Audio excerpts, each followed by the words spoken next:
بسم اللہ الرحمن الرحیم الحمد للہ رب العالمین والصلاة والسلام علی اشرف الانبیاء والمرسلین خاتم النبیین وآلہ الطیبین الطاہرین ولعن اللہ علی اعدائہم اجمعین من یوم ظلمہم الی یوم الدین اما بعد فقد قال اللہ سبحانہ وتعالی فی القرآن الحکیم بسم اللہ الرحمن الرحیم شہر رمضان الذی انزل فیہ القرآن ہدی للناس وبینات من الہدی والفرقان۔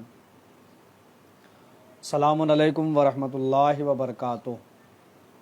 ناظرین کرام، حاضرین ذوی الاحترام، رات میں 10 بج چکے ہیں اور ایک بار پھر آپ حضرات کی خدمت میں حاضر ہیں چند معروضات لے کر۔ ماہ مبارک رمضان 1442 ہجری کا یہ رمضان مبارک ہے اور حالات دن بدن بد سے بدتر ہوتے چلے جا رہے ہیں۔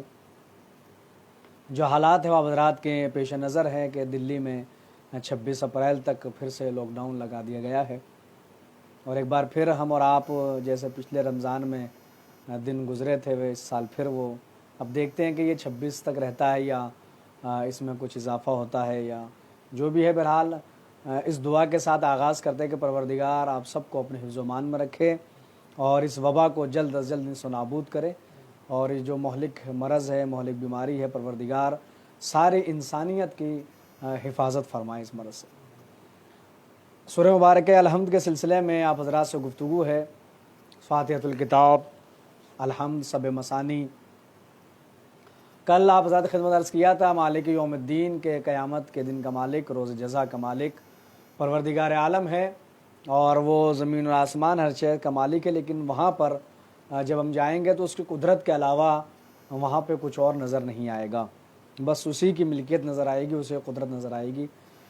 اس کے بعد ایاک نعبد و ایاک نستعین، اور جب ہم نے اس کی تعریف کی ہے اور اس کی توحید کا اقرار کیا ہے اور اس بات کا اقرار کر لیا کہ روز جزا کا مالک وہی ہے، تو اس کے بعد پھر ہم کہتے ہیں پروردگار ہم تیری ہی عبادت کرتے ہیں، ہم تجھی سے مدد چاہتے ہیں، ہم تیری ہی عبادت کرتے ہیں۔ عبادت دیکھیں دو چیزیں انسان کے وجود میں پائی جاتی ہے، دو شے انسان کے مزاج میں پائی جاتی ہے، وجود میں پائی جاتی ہے۔ وہ دو شے کیا ہے؟ دین اور عبادت۔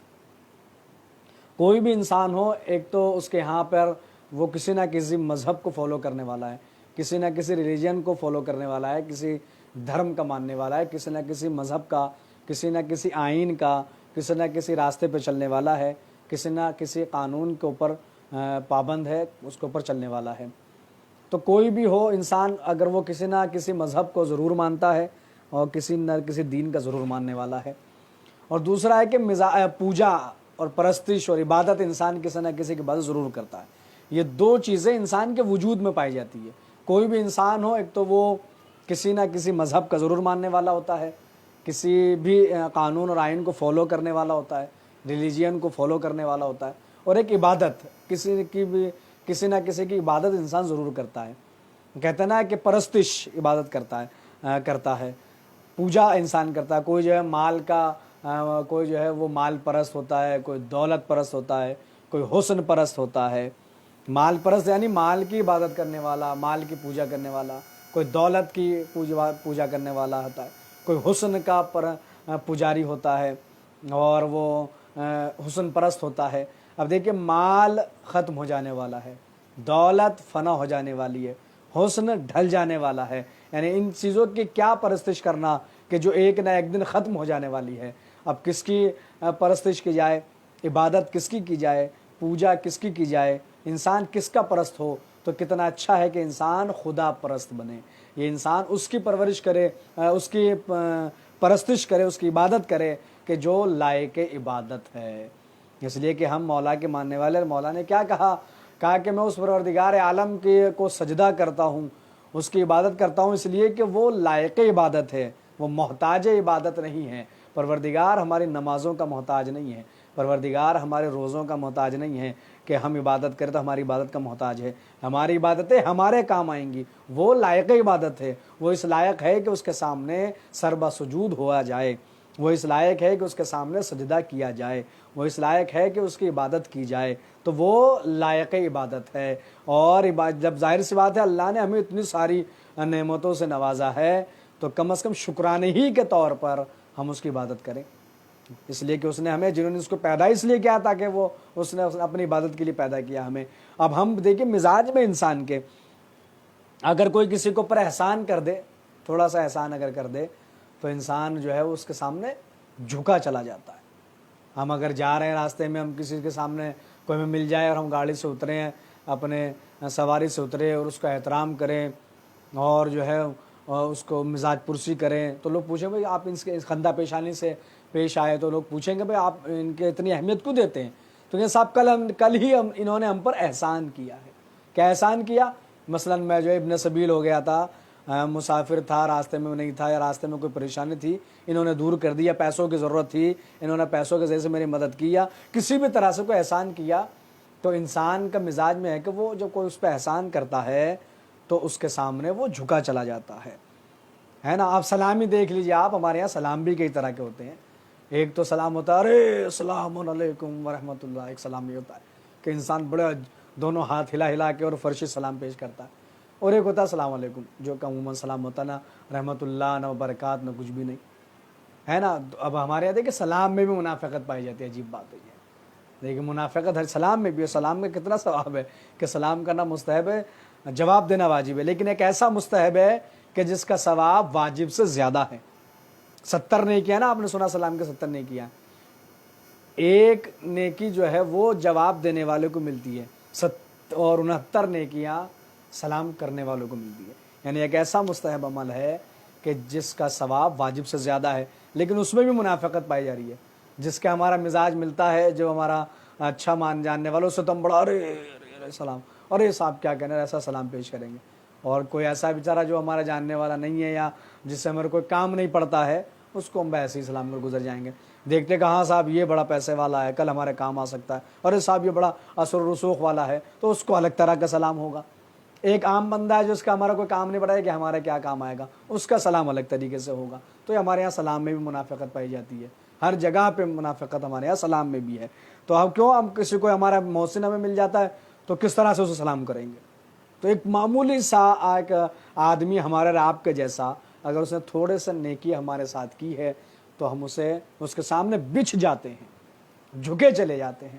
وہ پروردگار عالم کہ جس کے نعمتوں کا کوئی شمار کر ہی نہیں سکتا، وہ پروردگار جس کے نعمتیں کوئی گن ہی نہیں سکتا، اتنی بے شمار اور لاتعداد اور ان گنت انعامات سے اور نعمتوں سے اس نے ہمیں نوازا ہے، تو کیا پھر اس کے شکر کے بدلے میں ایسا نہیں کہ ہم جب اس نے اتنا احسان ہم پہ کیا ہے، اس نے بدلے میں کیا مانگا ہے کہ ہم اس کی عبادت کریں، عبادت کرنی چاہیے۔ ایاک نعبد و ایاک نستعین، ہم تیری ہی عبادت کرتے ہیں، کیوں؟ اس لیے کہ لائق عبادت وہی ہے، اس کے علاوہ کوئی لائق عبادت نہیں ہے، اور جب اس کی عبادت کرتے ہیں تو اسی سے ہم مدد چاہتے ہیں، اسی کے ذریعے سے ہم مدد مانگتے ہیں، اسی سے ہم مدد چاہتے ہیں، ہم تیری عبادت کرتے ہیں۔ ظاہر سی بات ہے کہ عبادت اور پرستش، لائق عبادت اگر کوئی ذات ہے تو ذات خدا بندی ہے، پروردگار کی ذات گرامی ہے جو لائق عبادت ہے، ہم اس کی عبادت کرنی چاہیے۔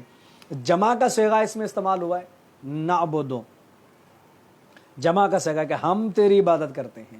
تو جو ہمارے ہاں علماء تفسیر ہے، مفسرین کرام ہیں، انہوں نے جمع کے صیغے کے ذریعے جماعت سے بھی اسے تعبیر کیا ہے کہ چونکہ عبادات میں سب سے افضل عبادت کون سی ہے؟